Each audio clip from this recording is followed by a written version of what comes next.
যশোর রূপদিয়া এখানে auto bricks এখানে প্রায় 2000 ফিট লম্বা এই পুরো শেডটা 5টা 55 মিনিটে আগুন লাগে আমরা সংবাদ পাই। তো সংবাদ পাওয়ার সাথে সাথে আমরা 4টা ইউনিট একসাথে মুভ করে, যেহেতু এটা 2000 ফিট লম্বা একটা বিশাল শেড এখানে। তো 5টা 55তে আসা সাথে সাথে মুভ করায় এবং 4টা ইউনিট একসাথে আসে, 4টা স্টেশন 7টা ইউনিট মোট আসছে 7টা। তো সবাই একসাথে আগুনে আমরা নির্বাপনের চেষ্টা করি। তো এটা আগুনটা বেগ পেতে হয়েছে যেগুলি চুল্লি জ্বলছে এবং এটা কারেন্টে বিদ্যুতে ইটটা পড়ে, সুতরাং এটা আগুনটা খুব দ্রুত ছড়িয়ে পড়ে। তো আমরা চেষ্টা করে 1 ঘন্টার ভিতরে আগুনটা 4টা স্টেশন আমরা চেষ্টায় আগুনটা নিয়ন্ত্রণে আনতে পারছি। আপনারা এখনও দেখতে পাচ্ছেন যেহেতু অটো ব্রিক্স চুল্লিগুলি কিন্তু এখনও জ্বলছে। তো আগুনটা চুল্লি থেকেই সূত্রপাত হয় এবং পুরো শেডটা যেহেতু বিদ্যুতের আগুন, পুরো শেডটা 2000 ফিট একসাথে জ্বলে ওঠে এইটা। তো ক্ষয়ক্ষতির পরিমাণটা আমরা এখনও নিরূপণ করতে পারি নাই, এটা আমরা এখনও দেখছি, আপনাদেরকে পরে জানাবো। এখানে আমাদের ফায়ার ফাইটার প্রথমে 2 জন আহত, একজন মোটামুটি আমরা প্রাথমিক ট্রিটমেন্ট দিয়ে সাথে সাথে সে আবার উঠে আগুন নির্বাপনে চলে যায়। আর একজনকে আমরা হসপিটালে পাঠিয়ে দিয়েছি আলামিন নামে, সে এখন হসপিটালে আছে। সে পায়ে এবং কোমরে ইনজুর্ড, ব্যথা পেয়েছে, দাঁড়াইতে পারছে না, সে এখন হসপিটালে আছে।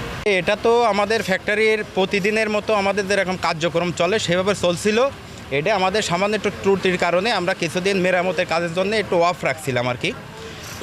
হঠাৎ করে আমরা 5টার দিকে আমরা ইফতারির আগে লেবার ছুটি দিই, আর বাকি সাইডের কাজগুলো আমাদের প্রতিদিনের মতো চলে। হঠাৎ করে চোখে আসছে যে পাইপের উপর দিয়ে আগুনের ফুলকি বেরোচ্ছে। তখনই আমরা সবাই এখানে দৌড়ে আসলাম, আসার পরে ফায়ার সার্ভিস খবর দিলাম দিয়ে এবং সবাই মিলে আমরা চেষ্টা করলাম তখন থেকে আগুন নিয়ন্ত্রণে আনার জন্য। এই যে আপনারা দেখছেন এই মাত্র এখন মনে হয় 7:30টার একটু বেশি বাজে, এই মাত্র আর কি আমরা আগুন নিয়ন্ত্রণে আনতে পারলাম সবার চেষ্টা আর কি। ফায়ার সার্ভিস এবং আমাদের যেসব ফ্যাক্টরি শ্রমিক আছে এবং আমাদের সবার প্রচেষ্টায়, এলাকাবাসী সবাই ছিল এখানে, সবার প্রচেষ্টা। আমরা বিকাল থেকেই দেখেছি ধোঁয়া উঠতে চুল্লি দিয়ে, বিকাল প্রায় 5টার দিক। 5টার পর থেকে আমাদের এলাকায় মানে খুব আনাগোনা চলছে যে আগুন ধরেছে আপিলের ভিতরে। এই ধোঁয়াটা বেশ অনেকেই দেখেছি আমরা। এরপরে কিছুক্ষণ ইফতারের মুহূর্তে দেখি যে আগুনের পল্লী দেখা যায়। এর কিছুক্ষণ মধ্যেই ইফতারির সময় ফায়ার সার্ভিসের বেশ আওয়াজ শুনতে পারি আমরা। তখনই আমরা ইফতারি মানে করতে ছুটে চলে আসি এলাকায় সমস্ত লোকজনকে নিয়ে। তখনই এলাকার লোকসহ ফায়ার সার্ভিসের লোকজন নিয়ে আমরা উদ্ধার কাজে নেমে পড়েছি। এই মুহূর্তে আমরা এখানকার স্থানীয় আমরা পাশে ইফতারি করছিলাম। ইফতারি শেষ করা মাত্রই দেখি যে বাসা থেকে দেখা যাচ্ছে যে এখানে অনেক আগুন।